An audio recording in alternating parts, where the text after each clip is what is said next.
the currency you have that's in circulation, that's internationally available, has to be absolutely massive, because you have to be able to lubricate every transaction on the planet, whether it's financial trade or otherwise. Second, you have to not care at all what happens to the value of your currency on any given day, because if you go in and actively manipulate the exchange rates for trade purposes, say, then no one's going to use your currency because they don't know what it's going to do. It's not reliable. It's not accessible. And that means you can't, as a percentage of GDP, have a very significant trading presence in international systems. Because if you did, you would very much care what happened to the value of the currency. And that means there just has never really been a big competitor to the United States. The closest, wasn't very close, but the closest was the European Union's euro. But then back in the 2000s, when they had their banking crisis, they confiscated insured bank deposits to pay for the bailouts. Now, they had to do that for political reasons, but that meant economically that no one would ever use the euro ever again if they could help it. And as a result, the euro has gone from the #1 trade finance currency to, I think, they're #5 now. We always pay attention to the wrong things. This is something that pops up from time to time whenever the United States does something that some country finds annoying, or whenever some country thinks that they found a way to crack the code. It has never amounted to anything, but we'd go through this every 6 to 9 months.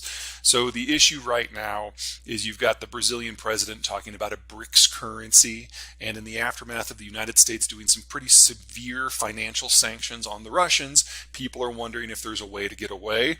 And what's turning out is there's a whole lot of nothing. So, you you just want me to kind of go down in the battery of what's gone down here? Let's do it. Okay, so, at the top of the list, the Argentines say they're all in. And I would argue that you should never look to the Argentines for financial guidance unless you're looking for ways to, do more truancy. The Bangladeshis are saying that they will pay the Russians in rubles for a nuclear power plant that they could never afford to build in the first place. So it was already a dead project. You've got the Brazilians saying they're all on board, but if you look under the hood, you're seeing some very interesting things for the rest of them. The Russians and the Indians actually got into an argument about a week and a half ago about how neither side thought the other side's currency was worth anything, and that dropped the Indians out of the coalition. The Chinese, their first and foremost issue is about making sure that they have full control over their financial system.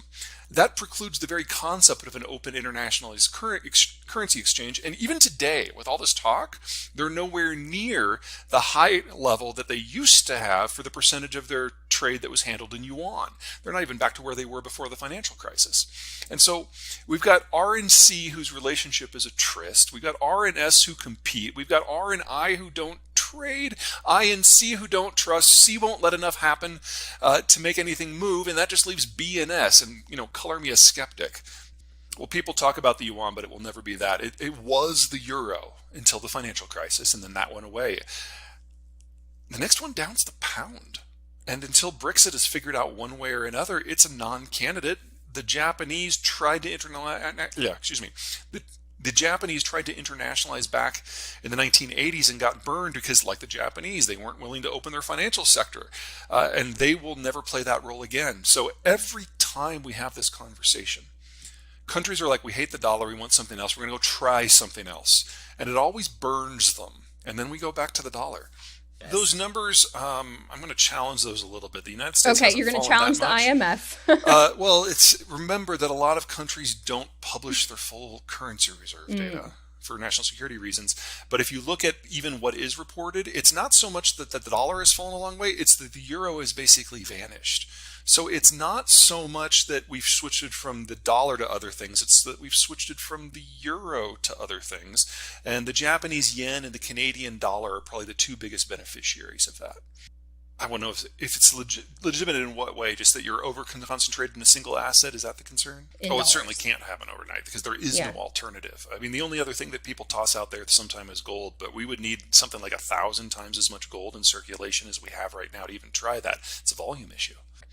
Well, the financial sanctions actually weaponize the U.S. dollar really for the first time against a significant state. I mean, when you do it against Iran and North Korea, it's really pretty small fry. It doesn't matter. Russia matters. And the Europeans made the decision as part of that process to basically make the euro, from a legal point of view, a subsidiary of the US dollar system. So you now have the three biggest currency blocks in the world, the dollar, the euro, and the yen, that have basically moved into lockstep. And so if you want to have a currency system, you have to have one that is now outside three of the four largest economies in the world, and the remaining one, China, is not convertible. So you are saying that you would have to build an independent currency that trades alongside of these, that is fully convertible to all of them, but is not under their control. So then the question becomes, whose control is it under? Because if it's an independent authority, wow, the best way to get what you want for your country is to bribe the hell out of that authority. And that's one of the reasons why this just can't work. You can really only have one. Yeah, I mean, either it's independent, in which case it's the most corrupt system you can imagine, or one of the countries manages it, in which case that country manages it for his or her own economy, in which case everyone else is left on the outside. And, even with the United States weaponizing the dollar, it is still the least bad option for everyone, even the Russians.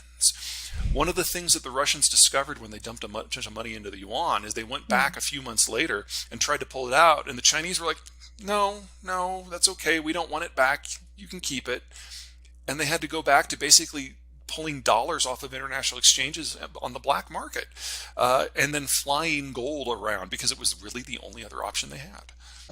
Well, I mean, that was a really straightforward conversation. So remember the context of Bretton Woods. Those talks began while World War II was still going on. So if the Brits or the Dutch or someone else had tried to stick it to the United States on financial terms, the U.S. could have very easily said, okay, well, A, you clearly can't read a map. So we're just going to let the Germans hang on to that chunk while we work with the rest. So everyone was going to do whatever the United States said at that deal. And especially since the United States really wasn't asking for all that much. We basically, rather than trying to establish all of Europe and the world as a colony, which is what any of the European powers would have done, we said that we will protect you, and we will provide our currency to service your systems, and we will use our navy to patrol the global ocean so that global trade can happen for the first time, if in exchange you allow your security forces to be put under ours for purposes of countering the Soviets. So for a security agreement that the Europeans were broadly in favor of in the first place, they got access to the globe without having to have a military, which, it's something that never happened before.